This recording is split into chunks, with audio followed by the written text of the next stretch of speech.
No sé en qué momento mi vida se torció de esta manera. Supongo que uno nunca espera que la traición llegue de las manos que uno mismo enseñó a escribir. Era el día más importante para mi hija Isabela. Se casaba en una hacienda hermosa, adornada con flores blancas y luces doradas. Todos reían, brindaban, y yo también sonreía, o al menos eso intentaba. Pero por dentro sentía algo raro, una especie de nudo en el pecho, como si mi corazón me estuviera avisando de algo. Siempre fui un hombre tranquilo.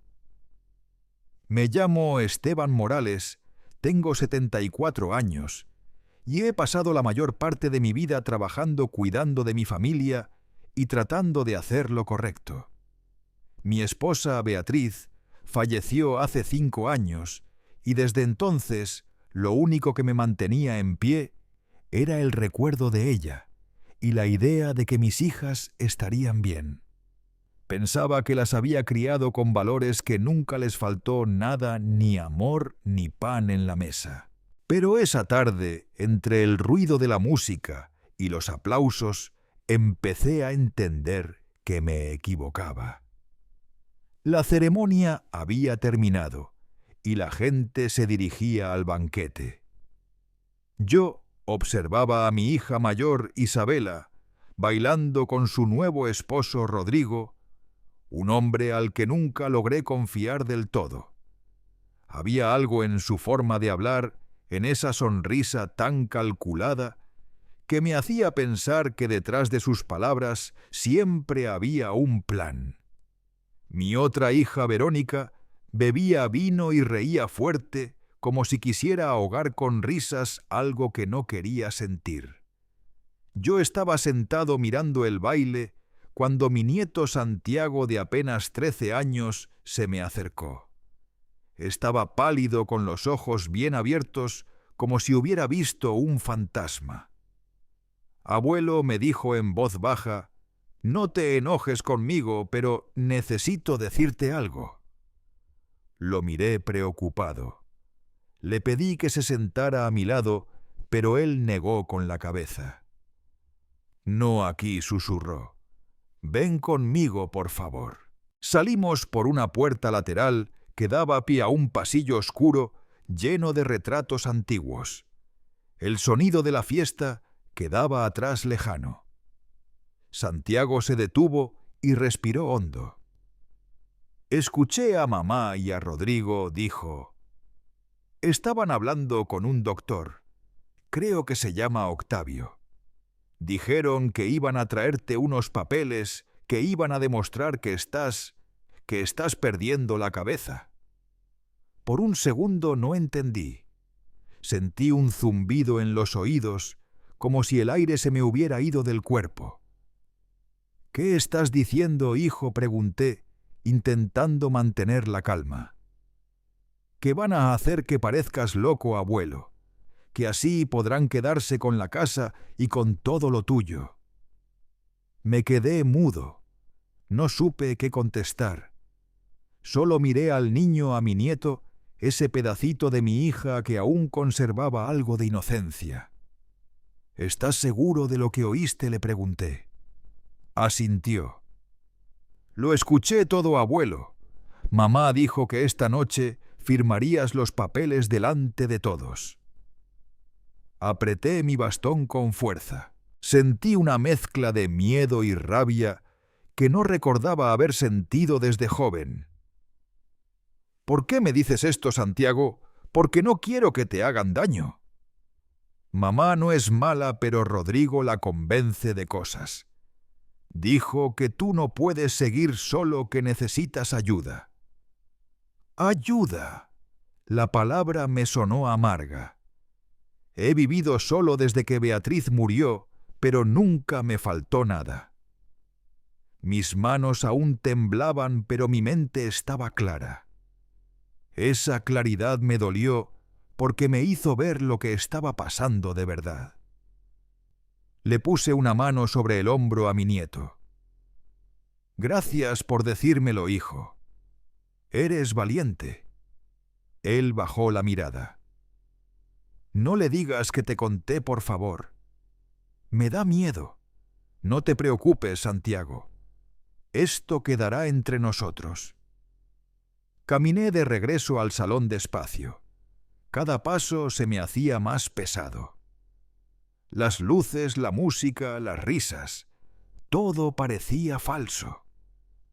Cuando los vi otra vez a Isabela, a Rodrigo, a Verónica, tuve que forzar una sonrisa. Me ofrecieron champaña, pero no la acepté. Isabela se me acercó y me besó en la mejilla. «Papá, ¿te sientes bien?», preguntó con esa voz dulce que siempre usaba cuando quería algo. «Sí, hija», respondí. «Solo estoy cansado». Ella sonrió y me dio una palmadita en el brazo. «Ya no estás para tantas emociones, viejo», dijo Rodrigo en tono de broma, pero su mirada tenía algo de burla. Asentí sin responder. Miré alrededor. Todos parecían felices, pero algo dentro de mí había muerto. Entendí que la traición no siempre llega con gritos ni con golpes.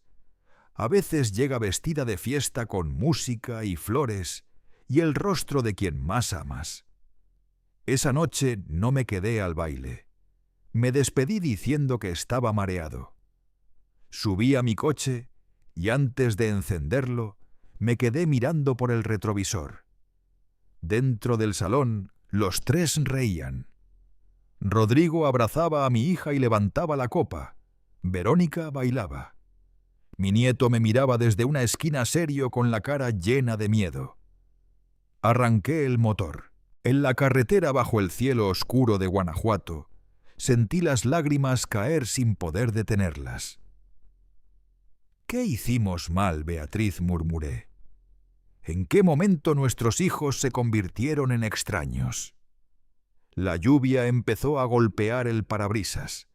Cada gota parecía marcar un recuerdo, una promesa, un error.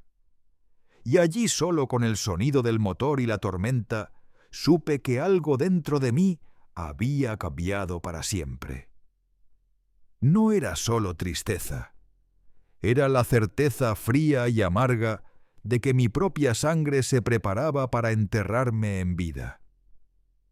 Y por primera vez en muchos años sentí miedo de mi propia familia. Yo manejo despacio de noche desde hace años. Me acostumbré cuando Beatriz enfermó y yo la llevaba y la traía del hospital. Conocí cada bache, cada semáforo de regreso a la casa. Y también aprendí a no hablar mucho, mientras conducía como si el camino tuviera su propio silencio, y yo solo debiera respetarlo. Aquella noche después de la boda, la lluvia cayó al principio como una llovizna tímida, y luego como si alguien hubiera abierto el cielo con un cuchillo.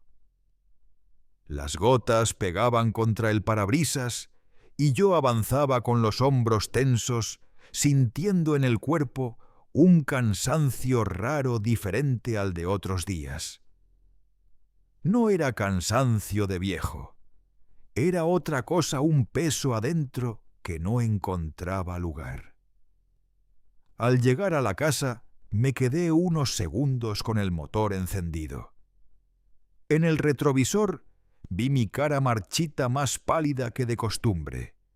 Detrás de mí, la ventana del comedor estaba oscura, pero por un momento juraría que el reflejo de la lámpara antigua formó el contorno del rebozo de Beatriz en el respaldo de su silla. No me asusté. A esa hora uno no se asusta, solo suspira. Apagué el coche, entré, y el olor a madera mojada me recibió como siempre que llueve mezclado con jabón de barra y café viejo. Tenía la costumbre de dejar preparada la cafetera desde la tarde por si regresaba tarde y necesitaba una taza para calmar la mente. Puse a calentar el agua saqué un jarrito de barro, el mismo que Beatriz me compró en Dolores, y me serví un café de olla sin azúcar. Sentí el calor en las manos y me fui directo al comedor. La mesa de encino pesado tenía todavía los manteles que ella bordó con paciencia, flores diminutas, hojas verdes. Pasé la mano por encima como quien saluda a un amigo enfermo. Luego me senté en mi silla de siempre, la que da frente al reloj de pared. Sonó el tic-tac pausado con ese tono de velorio que tienen todos los relojes en las casas viejas. Me quedé mirando la pared contraria. Ahí colgaba la foto grande de nuestra boda en blanco y negro, y abajo, en un marco pequeño, la última foto de Beatriz en el jardín con sombrero riéndose, aunque ya no comía bien. Pensé sin querer en la boda de Isabela, que acababa de dejar, y en la risa de Rodrigo, esa risa que suena como moneda falsa. No pude evitar compararlas. Es feo comparar, lo sé, pero el corazón compara solo. Uno no manda en esos oficios. Terminé el primer trago de café y me levanté. Fui al estudio, abrí el cajón donde guardo cosas que no deberían perderse y saqué la caja de madera clara. Dentro, atadas con una cinta azul deslavada, estaban las cartas de Beatriz. Las cartas, cada noche desde que ella murió, leía al menos una. Las conocía casi de memoria, la caligrafía firme, la forma en que hacía una flor en lugar del punto de la I, el modo de abreviar mi nombre es, cuando el cariño se le adelantaba a la paciencia. Tomé una al azar. Decía, no te olvides del Romero, Esteban. Sirve para el cansancio y tú nunca te reconoces cansado. Si llegas tarde, no me despiertes. Déjame soñar contigo como si todavía fuéramos jóvenes. Leí en voz baja, porque leer en voz alta cansa distinto, cansa más bonito. La guardé, saqué otra, y entonces algo me pinchó la lengua. Había una palabra escrita. Raro recibiste con vi. Y Beatriz nunca se equivocaba en esas cosas. Fruncí el ceño, la volví a leer. En otra línea decía cariñío con 2 i. Me quedé quieto. No por el error todos tropezamos, sino por la sensación de desacomodo. Era como si alguien hubiera movido medio centímetro la cama en la que uno duerme toda la vida, se nota. Volví a guardar esa carta y tomé 3 más al azar. 2 tenían la escritura tal cual la recordaba. La tercera era distinta apenas como si una mano conocedora imitara otra mano amada. Me puse los lentes de cerca y pasé la yema del dedo por las líneas. El papel era idéntico, la tinta también. Pero la presión del trazo, en una la B de Beatriz, llevaba un gesto más apurado, menos sereno. Cerré la caja. Apoyé ambas manos sobre la tapa y respiré hondo. No quise pensar mal. Me dije que serían cartas escritas en un día malo, con fiebre, con dolor en las manos. Se lo dije a mi cabeza, pero el corazón, ya lo saben, no es obediente. Guardé la caja de nuevo y, para distraerme, abrí la alacena donde tengo el desastre de papeles que a veces ordeno y a veces no.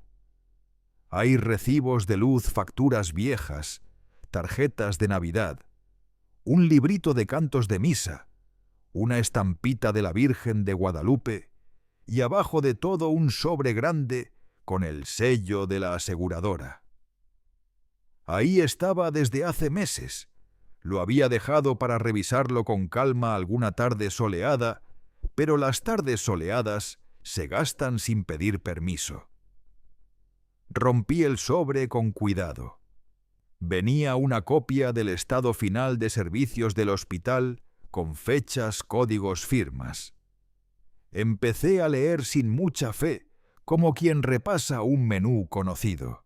Todo normal hasta que al final encontré una hoja con un cuadro de autorizaciones de tratamiento. Había una línea resaltada con marcador amarillo y al lado un texto breve: suspensión de protocolo paliativo a solicitud de familiar responsable. Y bajo esa frase, una firma: R. Castañeda. Sentí un frío seco distinto al de la lluvia. Rodrigo. El documento decía que el tratamiento final ese, que alivia sin curar, que permite comer un poco, dormir un poco, se había detenido por solicitud del familiar responsable. ¿Responsable? La palabra me dolió 2 veces. Comprobé la fecha 3 días antes de que Beatriz dejara de respirar. Me apoyé en el respaldo de la silla. Me temblaron los dedos. No supe si llorar o romper la hoja. No hice ninguna de las 2 cosas.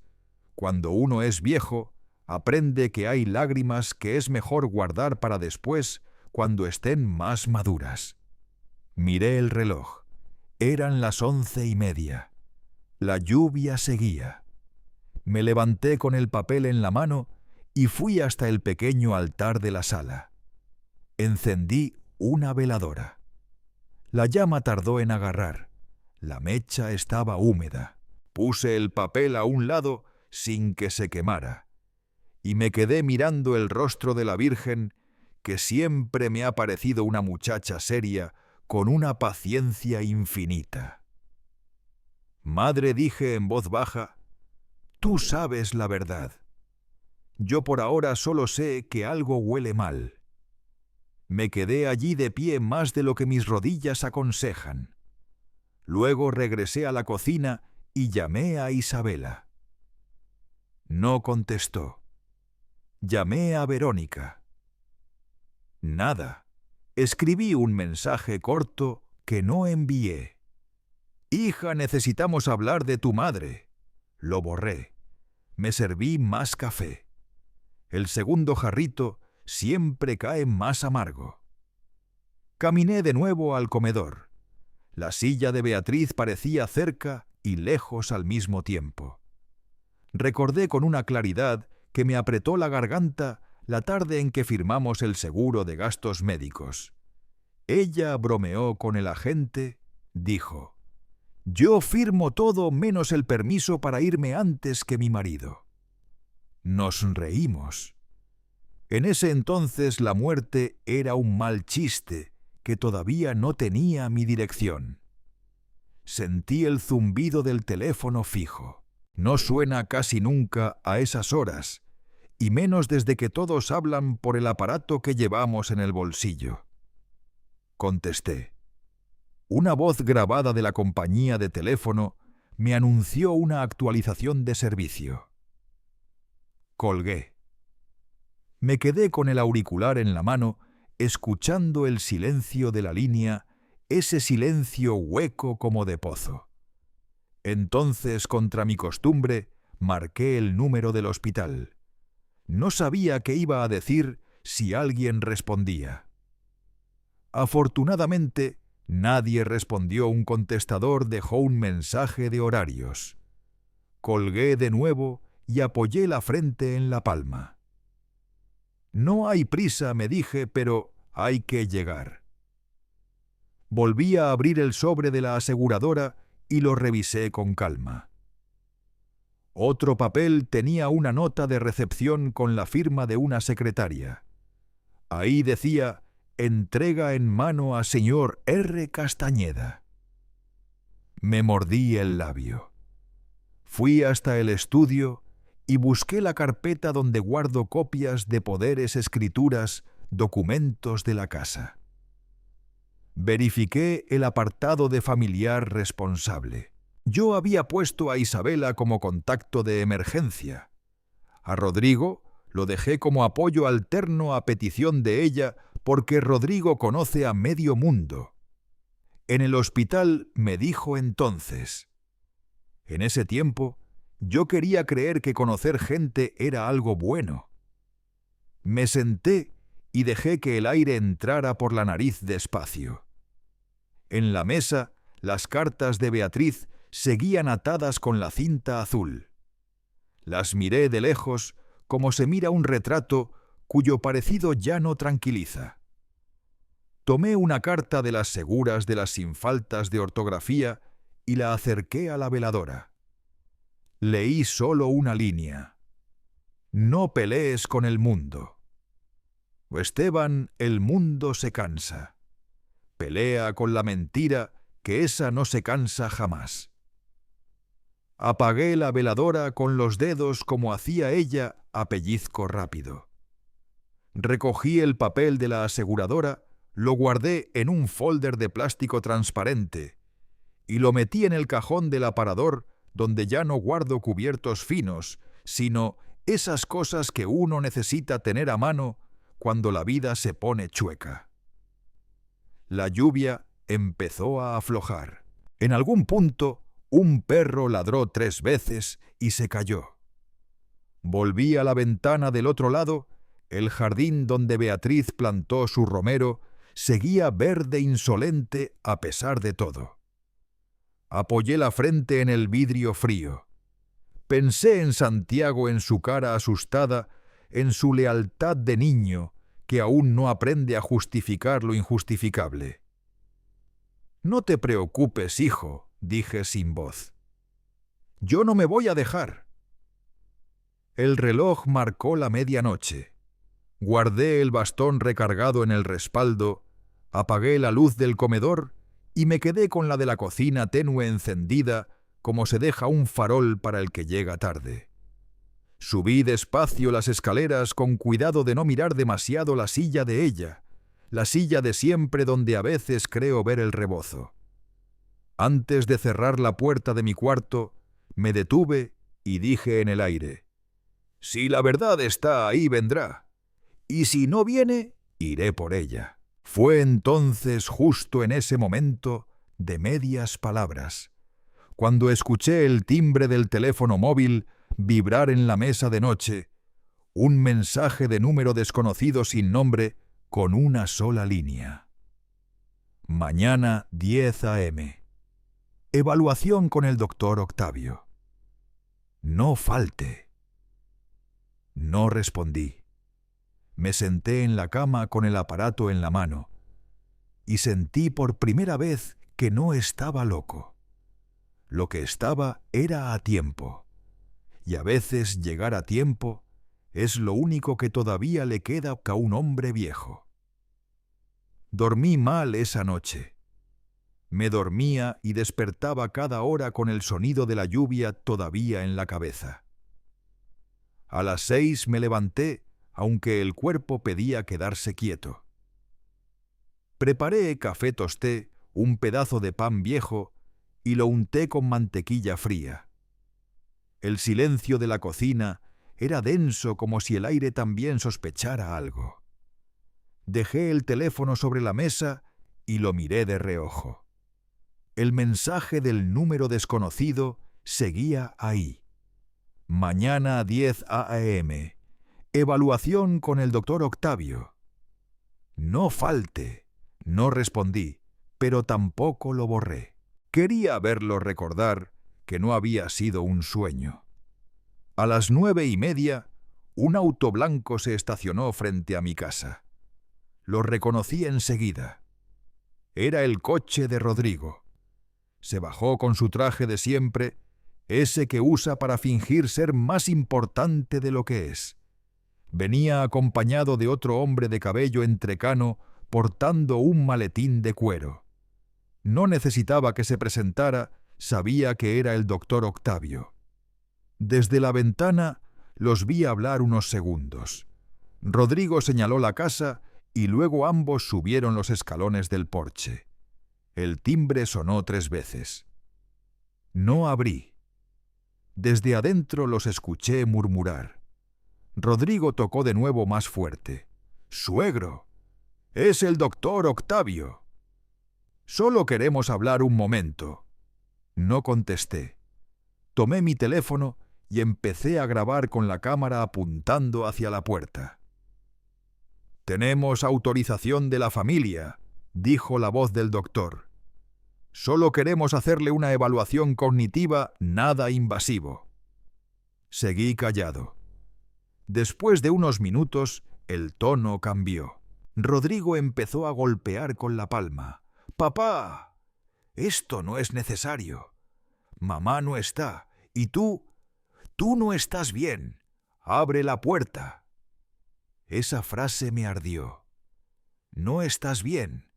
La usó tantas veces desde que Beatriz murió con ese tono que mezcla compasión fingida y desprecio. Cuando por fin se cansaron de tocar, escuché que se alejaban. Esperé unos segundos y miré por la cortina, se subieron al coche.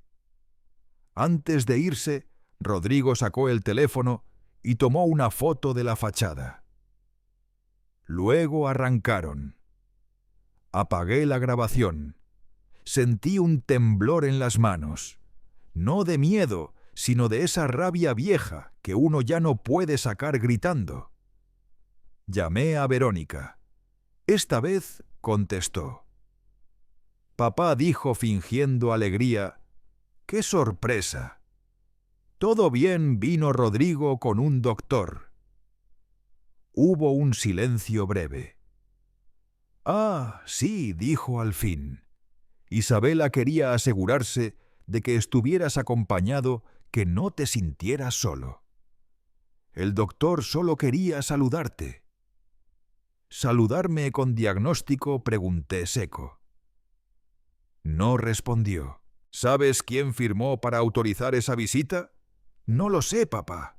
«No te enojes, no estoy enojado. Solo quiero saber». Colgó sin despedirse. Me quedé con el teléfono en la mano, mirando el número de llamada terminada. Sentí otra vez el peso del sobre que había encontrado la noche anterior, el documento con la firma de Rodrigo. Fui al escritorio y lo saqué. Lo puse sobre la mesa junto a una libreta vacía. Escribí arriba con letra firme: «Cosas que no encajan». Debajo hice una lista: 1. Cartas con errores. 2. Firma de Rodrigo en suspensión médica. 3. Doctor Octavio. 4. Santiago asustado. 5. Evaluación autorizada por la familia. A medida que escribía, el nudo del pecho se apretaba, pero también de algún modo se aflojaba la confusión. Verlo en papel me daba forma, orden. A media mañana llegó Santiago. Venía con el uniforme del colegio y una mochila colgando. «Mamá piensa que estoy en clase», dijo. Apenas cruzó la puerta. «No le digas». Sonreí con un cansancio tierno. «No te preocupes, hijo. No le diré nada». Se sentó en la mesa, vio los papeles y frunció el ceño. «¿Te visitaron, asentí?» «Sí, y grabé todo». «¿Te dijeron algo?» «Intentaron, pero no abrí».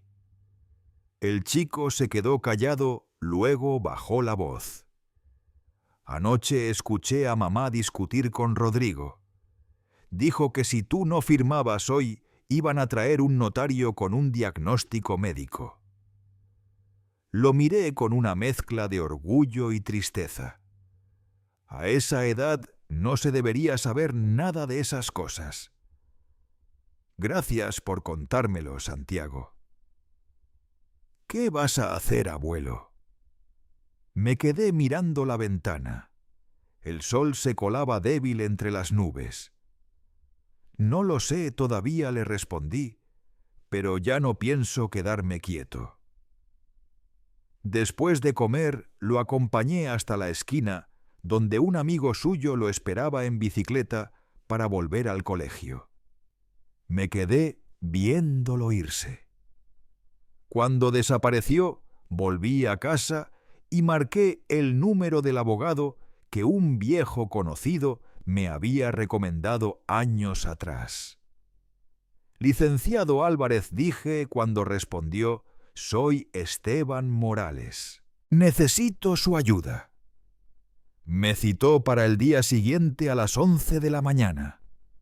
Esa tarde me dediqué a revisar documentos, escrituras, cuentas, papeles del negocio que todavía tengo a mi nombre. Todo estaba en orden. Todo menos una carpeta amarilla. Dentro había copias de poderes notariales que había firmado cuando Beatriz enfermó. En una hoja al final vi algo que no recordaba, una adición escrita con tinta diferente, agregando el nombre de Rodrigo como correpresentante en asuntos de salud y patrimonio. Sentí un golpe en el estómago. La fecha era posterior a la muerte de Beatriz. Esa firma no era mía. Parecida sí. Pero la M de Morales no era mía. La mía empieza alta, firme, sin curvas. Esa era temblorosa, vacilante. Encendí la lámpara del escritorio, saqué una lupa y revisé el trazo. No había duda. Era una falsificación. Me quedé inmóvil. No quise gritar ni llorar. Solo respiré despacio. La traición, cuando se confirma, no duele como uno cree. No es fuego, es hielo. Se mete por dentro, se asienta, y uno se siente más viejo que nunca. Esa noche no prendí ninguna luz más. Me senté frente a la ventana con la lupa en la mano, mirando cómo el sol se escondía detrás de las montañas. Pensé en Beatriz, en su risa, en cómo me decía siempre que confiara, pero que no fuera tonto. Confiar. Esteban decía, no es entregar la llave, es saber cuándo cerrar la puerta. Y supe que la puerta ya estaba cerrada. Al día siguiente alguien más tocaría. Y esta vez yo sí iba a abrir. A las 11 en punto del día siguiente, me presenté en el despacho del licenciado Álvarez. Era un edificio antiguo en el centro de León, con paredes altas y olor a papel guardado. El abogado era un hombre de unos 40 años, de hablar pausado y mirada observadora, como quien ya ha visto demasiadas familias romperse por lo mismo. Me ofreció asiento y un café que acepté más por educación que por gusto. Me costaba tragar algo que no fuera mi propio enojo. Le conté todo, desde el mensaje del supuesto doctor hasta las cartas de Beatriz y la firma falsificada. No me interrumpió ni una sola vez. Solo asentía y tomaba notas en una libreta negra. Cuando terminé, cruzó las manos sobre el escritorio y dijo en voz baja: «Don Esteban, lo que me cuenta no es raro. Triste sí, pero no raro. En 20 años de ejercicio he visto hijos peores. Sin embargo, su caso tiene algo que otros no. Usted tiene pruebas. Grabaciones, documentos, testigos. Y eso puede salvarlo». ¿Salvarme de qué exactamente?, pregunté, aunque sabía la respuesta. De un internamiento forzoso, de la pérdida de su patrimonio, de que lo declaren incapaz legalmente. Ellos buscan una interdicción. Si lo consiguen, usted no podría ni firmar un cheque sin permiso de su yerno. La palabra incapaz me hirió más de lo que esperaba. Respiré hondo. ¿Y cómo se combate eso? Con pruebas y con estrategia. Necesitamos demostrar dos cosas, Uno, que usted está en pleno uso de sus facultades. 2, que la familia ha actuado con intención de fraude. Para lo primero, haremos una evaluación médica independiente. Para lo segundo, necesitaremos recopilar toda la evidencia posible antes de enfrentarlos. ¿Y si ya planearon algo más? Entonces los dejaremos actuar, pero en nuestros términos, dijo el abogado con calma. Usted solo debe seguir haciendo lo que siempre ha hecho, actuar con normalidad. Pero documente todo, cada llamada, cada visita. Si alguien lo provoca, grabe.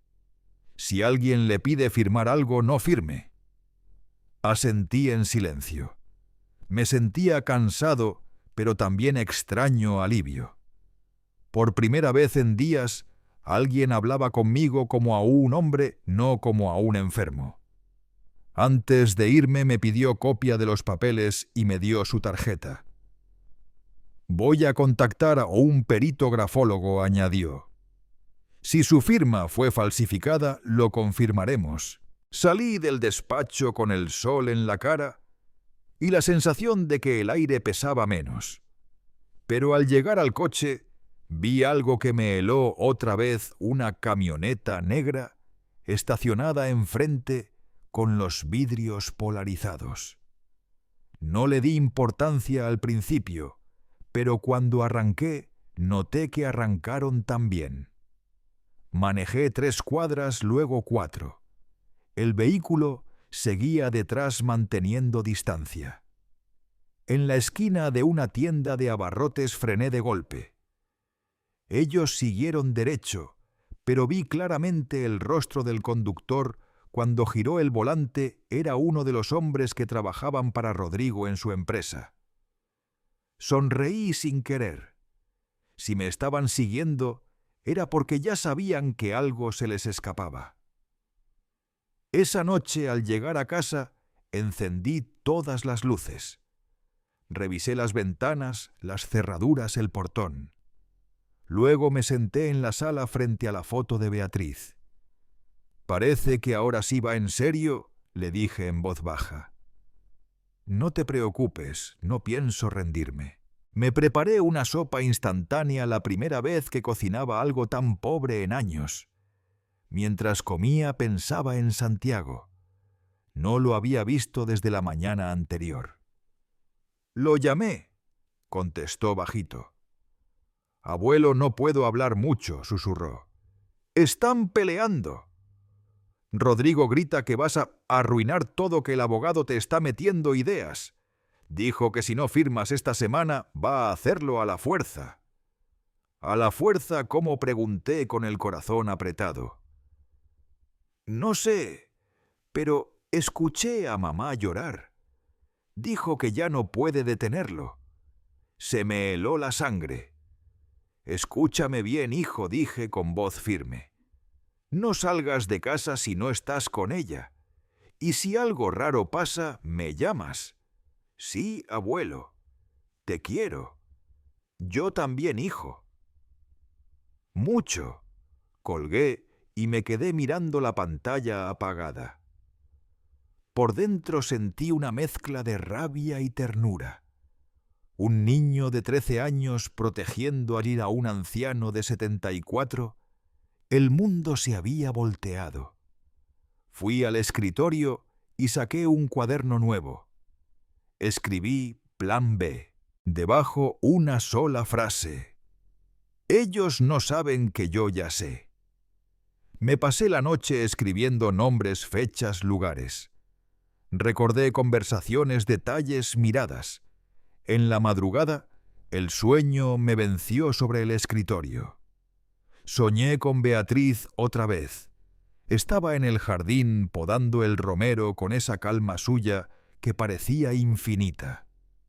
Cuando me acercaba, levantaba la vista y decía: «No todos los enemigos llegan de fuera. De Esteban, algunos se sientan a tu mesa». Me desperté con esa frase clavada en el pecho. Eran las 6. Afuera el cielo se abría en un gris frío. En la puerta había un sobre metido por debajo sin remitente. Lo abrí.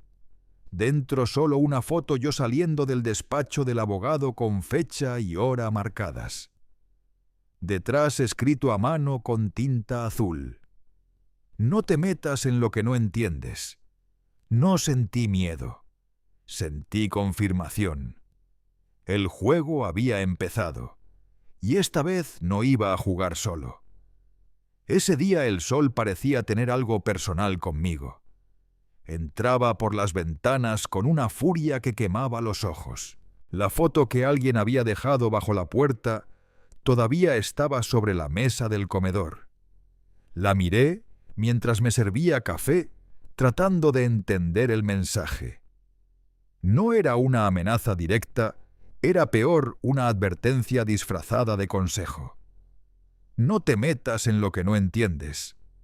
Pero yo sí entendía, y tal vez por eso dolía tanto. Había pasado la mañana organizando mis documentos, revisando fechas, comprobando firmas, buscando inconsistencias. Encontré más de una. Rodrigo había firmado un poder notarial que supuestamente yo había autorizado 6 meses atrás, delegándole la administración temporal de una cuenta empresarial. La firma era idéntica a la mía, demasiado idéntica. Nadie firma igual 2 veces. Decidí llamar al licenciado Álvarez. Le conté sobre la foto y el nuevo documento. «¿Van a intentar intimidarlo?», dijo con tono sereno. «No responda, no confronte. Déjeme manejarlo. Pero tenga cuidado, don Esteban. Estas cosas escalan rápido». Escalar, sí. Cuando el dinero está de por medio, los límites familiares desaparecen. En la tarde salí al mercado. Necesitaba hacer algo que no tuviera nada que ver con firmas ni traiciones. Caminé despacio entre los puestos, saludé a un par de conocidos, compré pan y tomates. Mientras esperaba el cambio, vi a un hombre parado frente al puesto de flores mirando hacia mí. No era del barrio. Llevaba gafas oscuras y aunque fingía leer un periódico, no pasaba las páginas. Lo observé unos segundos hasta que cruzó la mirada conmigo. Entonces sonrió, dobló el papel y se fue sin comprar nada. Volví a casa con el corazón latiendo más rápido de lo normal. Me juré que no iba a caer en la paranoia, pero la sensación de estar siendo vigilado era demasiado real. Encendí la radio, una costumbre vieja para hacer compañía al silencio. Una canción de José Alfredo Jiménez llenó la sala y por un momento quise creer que todo era una exageración mía, una película que me estaba armando solo para no sentir la soledad. Pero justo entonces el teléfono fijo sonó. Contesté. Don Esteban, era la voz del doctor Octavio. Lamento lo del otro día. Solo queremos asegurarnos de que se sienta bien. Su hija me pidió que volviera a visitarlo. No necesito visitas, doctor, le dije. Solo una evaluación breve. Podría ayudarnos a todos. ¿A todos? ¿Quiénes?, pregunté. Hubo una pausa larga. A su familia, claro, respondió al fin. A Isabela, a Verónica, a usted. Doctor, dije con tono firme, si vuelve a presentarse en mi casa, llamaré a la policía. Y le aseguro que tengo pruebas suficientes para que nadie crea su versión. No esperó más. Colgó. Me quedé escuchando el tono muerto unos segundos. Luego llamé al abogado. Me acaba de llamar, el doctor, le dije. Perfecto, respondió. Eso es acoso. Grabó la llamada. ¿Verdad? Sí. Guárdela. Ya tenemos suficiente para solicitar una orden de alejamiento. No lo denunciamos todavía. Quiero que se confíen. A veces el silencio es la mejor trampa. Colgué y me quedé mirando por la ventana. El hombre del periódico estaba otra vez allí, parado frente al mismo puesto de flores, ahora con un sombrero. Fingía hablar por teléfono, pero su cuerpo estaba orientado hacia mi casa. No lo pensé 2 veces. Tomé mi bastón y salí. Cuando crucé la calle se dio cuenta y se alejó caminando con paso rápido. «Oiga», le grité. No se detuvo. Lo seguí hasta la esquina, pero al doblar ya no estaba. Solo una camioneta blanca encendiendo motores y alejándose. Regresé a casa con el corazón golpeando en el pecho. Esa noche no pude dormir. Caminaba de un cuarto a otro como un animal viejo que ya no encuentra su rincón. Abrí el cajón del escritorio y saqué una caja metálica donde guardo lo poco que queda del negocio, una memoria USB, con respaldos de mis cuentas, registros de transferencias, facturas. Revisé los archivos. Había movimientos que no recordaba, pagos a una empresa con nombre desconocido, Grupo Salmedina S.A. Las fechas coincidían con los meses en que Rodrigo manejó algunos de mis asuntos temporalmente. Entendí. Habían usado mi propio dinero para financiar su empresa. Imprimí los estados de cuenta y los guardé en un sobre. Al amanecer llamé a Álvarez. «Encontré algo más», le dije. «Guarde todo y venga al despacho mañana», respondió. «Pero tenga cuidado, don Esteban. Si están vigilándolo cualquier paso en falso, puede ser peligroso». «Licenciado», le interrumpí. «Ellos no me conocen tan bien como creen». «¿Qué quiere decir? ¿Que esta vez voy a hacerles creer que me quebré? Si creen que ganaron, bajarán la guardia». Hubo silencio al otro lado. «Eso puede ser riesgoso», dijo al fin. «Más riesgoso es esperar a que me entierren vivo». Colgué. Me senté en el sillón de la sala con el sol entrando despacio. Miré la foto de Beatriz. «Tú sabías, ¿verdad?», le dije al retrato, «que algún día todo esto se rompería». Le di un trago al café frío. El reloj marcaba las 8 de la mañana, y el sonido del tic-tac me pareció un recordatorio cruel de que el tiempo no espera ni por la verdad. Esa fue la primera vez en mi vida que deseé envejecer más rápido solo para que el dolor se cansara antes que yo. Pero no. Todavía había algo que hacer. Y lo iba a hacer con la calma de quien ya no teme perder nada porque lo perdió todo. La mañana siguiente amaneció nublada con ese tono entre gris y ámbar que anuncia tormenta. El aire olía a tierra húmeda y a tiempo prestado. Me levanté temprano, antes de que el reloj marcara las 6. Preparé café fuerte y lo tomé sin azúcar, mirando cómo el vapor se disolvía frente a la ventana. Afuera el mundo parecía quieto, pero dentro de mí todo se movía. No tenía miedo, tenía claridad. Esa clase de claridad que llega solo cuando uno ha vivido lo suficiente para saber que ya no hay margen de error. El plan ya estaba decidido, fingiría que había perdido el control. Fingiría confusión, fragilidad, incluso algo de olvido. Dejaría que pensaran que su jugada había funcionado. Solo así bajarían la guardia. Saqué una libreta vieja de tapas verdes y escribí en la primera página: «Hoy empieza mi teatro». A las 9 llamé al abogado Álvarez. Le expliqué mi idea con calma. ¿Está seguro, don Esteban?, me preguntó. Nunca estuve más seguro. Si sigo esperando, ellos actuarán primero. Prefiero poner la trampa yo. De acuerdo, aceptó con tono serio. Pero prometa que grabará todo. Lo prometo. Y si algo sale mal, me llama de inmediato. No saldrá mal, licenciado. No soy tan frágil como quieren creer. Colgué.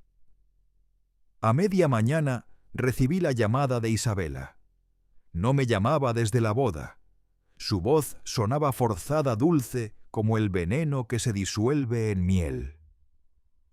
«Papá, ¿cómo estás?», me preguntó. «Ayer el doctor Octavio me dijo que no lo recibiste». «No tenía por qué hacerlo», respondí, fingiendo cansancio. «Ya no me gusta que venga gente a la casa». «Ay, papá, no digas eso. Solo queremos cuidarte. Has estado distinto». «¿Distinto?» «Sí, un poco olvidadizo. Dijiste que ibas a ir a la boda de una amiga el mes pasado y eso nunca pasó». «¿Qué boda, hija?», pregunté con voz temblorosa. «¿Ves a eso me refiero?», respondió rápido. «Pero no te preocupes, el doctor puede ayudarte. Hoy vendremos a verte, sí, Rodrigo y yo». «Claro, hija». «Los espero», dije con tono apacible. Cuando colgó una sonrisa, se me escapó sola. Me preparé para la función. Apagué todas las luces del pasillo, dejé la casa medio desordenada, abrí un par de cajones y tiré unas cartas sobre la mesa. Me puse una camisa arrugada a la chaqueta sin abotonar y dejé el bastón en el suelo. Todo tenía que parecer real. Encendí la grabadora y la metí en el bolsillo del pantalón. Llegaron al mediodía. Rodrigo entró primero con esa seguridad arrogante de quien se siente dueño de todo.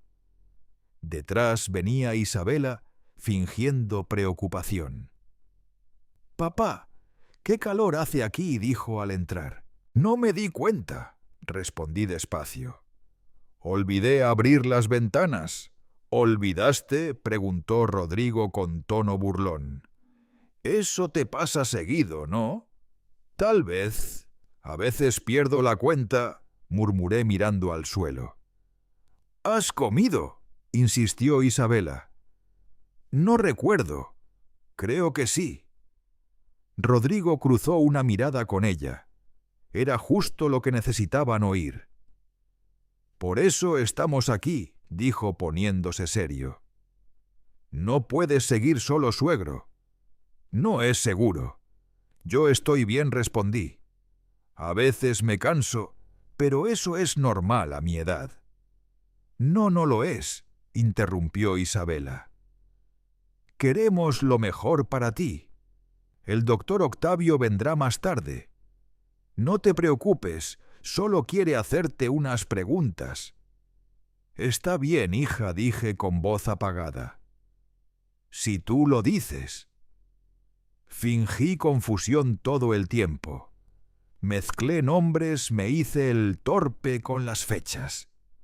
Rodrigo anotaba cosas en su teléfono mientras yo recordaba mal detalles evidentes. Cada palabra mía era un paso hacia su trampa y cada palabra suya un paso hacia la mía. Después de una hora dijeron que se iban. «Descansa, papá», me dijo Isabela, dándome un beso rápido en la mejilla. «Sí, hija. Gracias por venir». Los acompañé hasta la puerta. Rodrigo me palmeó el hombro. «Todo va a estar bien, viejo», dijo con esa sonrisa que no llega a los ojos. Los vi alejarse por la ventana. Cuando su coche desapareció al final de la calle, apagué la grabadora y la puse sobre la mesa. Revisé la grabación completa. Se oía todo, las insinuaciones, las frases sobre mi estado mental, las referencias al doctor. Perfecto. Esa noche, mientras cenaba pan y leche, me di cuenta de algo importante. Ellos no solo querían mi dinero, querían borrar mi voz. Convertirme en un fantasma que firma sin saber que vive sin decidir. Pero no iba a permitirlo. Llamé a Álvarez y le conté lo ocurrido. Excelente, dijo. Con eso y los documentos anteriores ya tenemos suficiente para denunciar tentativa de fraude y manipulación psicológica. Pero esperemos un poco más. Quiero que se hundan solos. ¿Cuánto tiempo más?, le pregunté. Hasta que el doctor entre en escena. Cuando lo haga, los atraparemos a todos. Colgué. Me quedé mirando el reloj de pared. Marcaba las 10. Faltaban pocas horas para el siguiente acto. El silencio en la casa se volvió más espeso que nunca. En el retrato de Beatriz, su sonrisa parecía distinta, como si me dijera que iba bien, pero que el precio aún estaba por pagarse. Antes de dormir, revisé las grabaciones otra vez.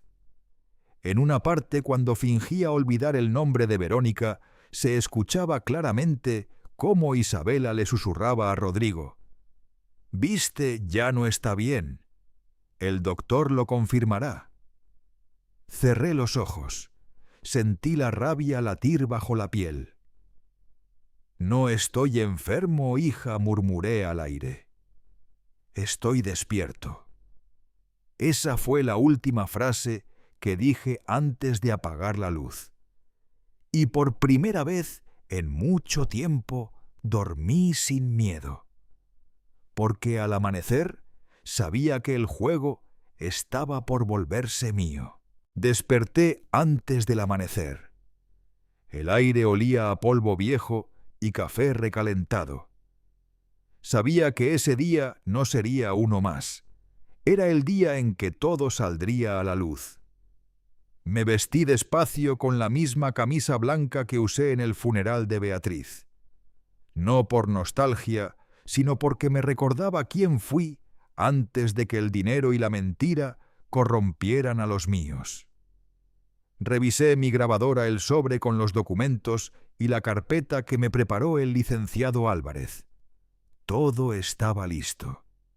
Afuera, el cielo se teñía de un gris sucio, como si también presintiera que algo feo iba a pasar. A las 9 en punto sonó el timbre. Rodrigo, Isabela y Verónica estaban en la puerta. Venían elegantes, perfumados, con sonrisas ensayadas. Papá dijo: «Isabela, hoy vendrá el doctor Octavio con el notario. Solo es un trámite, nada más». «Claro, hija», respondí con voz calmada. «Pase ya, los estaba esperando». Entraron confiados. Rodrigo llevaba una carpeta negra bajo el brazo. Verónica miraba a todos lados inquieta. «¿Y Santiago?», pregunté fingiendo naturalidad. «En casa de un amigo», respondió Isabela rápido. «No queríamos que estuviera aquí, se podría asustar». «Ah, claro. Los niños no deben ver estas cosas». Poco después llegó el doctor con su maletín y detrás de él un hombre con traje gris, el notario. Saludaron con formalidad y se sentaron frente a mí. Rodrigo habló primero. «Papá, no queremos hacer esto difícil. Es solo un documento para protegerte. Ya lo platicamos muchas veces». «No lo recuerdo», dije despacio, fingiendo confusión. «Por eso el doctor está aquí», respondió Isabela acariciando mi mano. «Solo responderás unas preguntas sencillas. Si todo sale bien, firmamos y nos vamos». «Muy bien, hija. Empecemos». El doctor abrió su libreta. Me hizo preguntas básicas: mi nombre, mi edad, la fecha, el lugar donde estábamos. Respondí despacio, fingiendo dudar. Vi a Rodrigo sonreír satisfecho. Después empezó con otras más personales. ¿Sabe quién soy yo, don Esteban? Sí, el doctor Octavio. ¿Verdad? Muy bien. ¿Y quién es la señora que está a su lado? Mi hija. Hice una pausa larga. Isabela. Perfecto, don Esteban. Veo que recuerda cosas importantes. A veces dije con un temblor en la voz. Pero últimamente escucho a mi esposa por las noches. Me dice que tenga cuidado. El doctor me miró con curiosidad Isabela con incomodidad. ¿Escucha voces?, preguntó Octavio. Sí, respondí tranquilo la voz de la verdad. Rodrigo bufó con una sonrisa nerviosa. «Ve, doctor, está peor. No puede quedarse solo». Tranquilo, dije de pronto cambiando el tono. No estoy peor. Estoy más claro que nunca. Entonces saqué la grabadora del bolsillo y la puse sobre la mesa. Presioné play.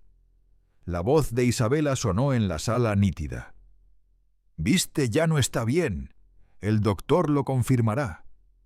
Luego la de Rodrigo. «Hoy mismo firmamos con o sin su consentimiento». El silencio fue inmediato. El doctor abrió los ojos sorprendido. El notario dejó de escribir. «¿Qué es esto?», balbuceó Isabela. «La verdad», respondí. «La verdad que ustedes quisieron esconder. Pero no termina ahí». Saqué los documentos del sobre y los extendí en la mesa. Aquí está la copia del poder notarial falsificado con la firma de Rodrigo.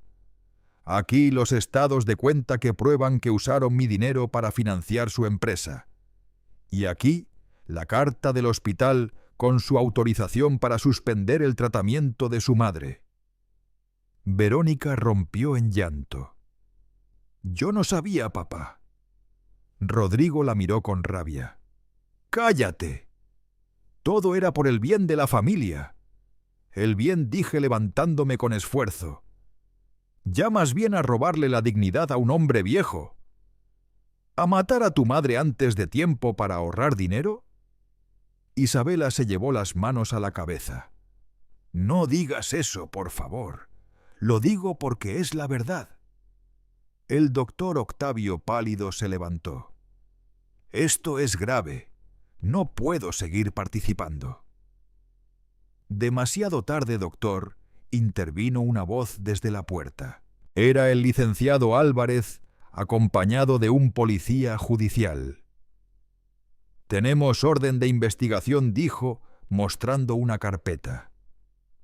«Todo ha sido grabado y documentado». Rodrigo se puso de pie rojo de furia. «Esto es una trampa», gritó. «Un viejo demente no puede hacerme esto». «No estoy demente, muchacho», respondí con calma. «Estoy viejo, sí, pero no ciego, ni sordo, ni cobarde». El policía le pidió que se calmara. Isabela lloraba en silencio. Verónica se tapaba la cara. El doctor se alejó sin decir palabra. En medio del caos me quedé de pie temblando no de miedo, sino de alivio. Por fin todo había salido a la luz. Horas después la casa quedó vacía. Los agentes se llevaron los documentos, Rodrigo detenido, Isabela bajo investigación, y Verónica sola me pidió perdón antes de irse. No supe si perdonarla. Tal vez algún día. Me quedé mirando por la ventana. Afuera el sol bajaba tiñendo el cielo de naranja y polvo. En la mesa quedaba el retrato de Beatriz, iluminado por la luz que entraba oblicua. «Lo hicimos, vieja», murmuré. No me dejé. El reloj marcó las 6 y por primera vez en mucho tiempo, el sonido del tic-tac no me pesó. Era como si cada segundo me devolviera un pedacito de dignidad. Esa noche dormí sin sobresaltos. No soñé con Beatriz, ni con mis hijos, solo con silencio. El tipo de silencio que uno merece cuando por fin dice la verdad y el mundo por unos minutos lo escucha. Han pasado 6 meses desde aquel día. A veces me parece una vida entera, otras apenas un mal sueño. La casa se siente distinta. No hay gritos ni llamadas incómodas ni visitas disfrazadas de preocupación. Solo el sonido del viento entre las cortinas y el reloj de pared que sigue marcando los minutos con su paciencia de siempre. Desde la ventana puedo ver el jardín de Beatriz. El romero creció sin permiso, invadiendo el camino de piedras. Lo dejo así. Me gusta pensar que ella lo habría aprobado.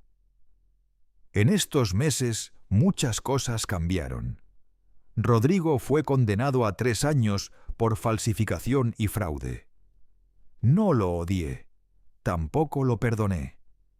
Lo vi por televisión el día del juicio, el traje le quedaba grande y la sonrisa había desaparecido. Isabela, en cambio, evitó la cárcel. Firmó un acuerdo para renunciar a cualquier derecho sobre mis bienes. Vive en Guadalajara, según me contó alguien. No he querido escuchar su voz desde entonces. Verónica viene cada 15 días. Al principio llegaba temblando como si cruzar la puerta fuera un castigo. No hablábamos mucho. Me servía café, yo le ofrecía pan, y el silencio hacía el resto. Hasta que una tarde rompió a llorar y me dijo: «Yo también tuve miedo, papá. No supe qué hacer. No respondí, solo la abracé. El perdón, aprendí, no se da de golpe. Es como el pan, necesita tiempo y calor. Santiago, mi nieto, es quien más me visita. Ahora tiene 14 años. Llega los sábados temprano, deja la mochila tirada y se va directo al jardín. Me ayuda a podar el romero, a cambiar el agua de las macetas. Habla poco, pero su presencia basta. Cada vez que lo veo, recuerdo que todavía hay algo limpio en este mundo. El licenciado Álvarez me llama de vez en cuando. Dice que el caso se cerró oficialmente, que puedo vivir tranquilo. Tranquilo. Es una palabra extraña a mi edad. A veces la confundo con soledad. Pero ya no me pesa como antes. He aprendido a disfrutar los días simples, el olor a pan tostado, el canto de los gorriones, el silencio de la tarde.